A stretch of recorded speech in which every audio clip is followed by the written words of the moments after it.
আজকে সকাল সকাল আমি গাছ কাটতে চলে আইছি। গাছ কাটা আইসা যা হলো আমার সাথে সবই রইলো আজকের এই ব্লগ ভিডিওতে। ভিডিওটা দেখেন তাই কিছু বুঝতে পারবেন। আসসালামু আলাইকুম, আমি রাকিব ব্লগার আবার আপনার মাঝে নতুন একটা ভিডিও নিয়ে চলে আইছি। আশা করি ভালো আছেন আর আপনাদের দোয়া ভালো আছে। আলহামদুলিল্লাহ অনেক আমি ভালো আছি। আজকে ভিডিওর থাম্বনেলটা দেখে মনে বুঝে ফেলাইছেন আজকের ভিডিওটা কি নিয়ে চলে আইছি। আজকে চলে যাবো আমাদের খেতে গাছ কাটতে।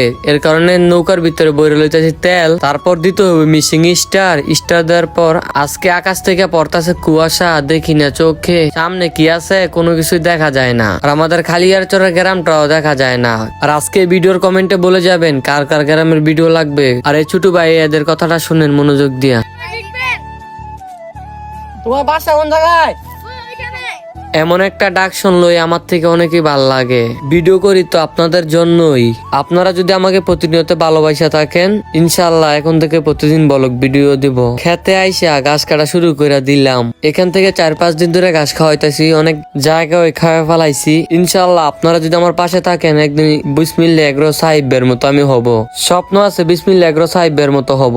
অনেকক্ষণ কাটার পর অনেক ঘাসে কাইটা ফেলাইছি। এখন বানতে হইব ঘাসের পোজা বাইত নিতে হইব। আর আমার ভিডিও কোনো জায়গা ভুল হয়ে থাকলে অবশ্যই ছোট ভাই হিসাবে মাফ করে দিবেন। আর গাছ ক্ষেত থেকে নিজেরটা নিজে আলগায় নিতে হয় পোজা।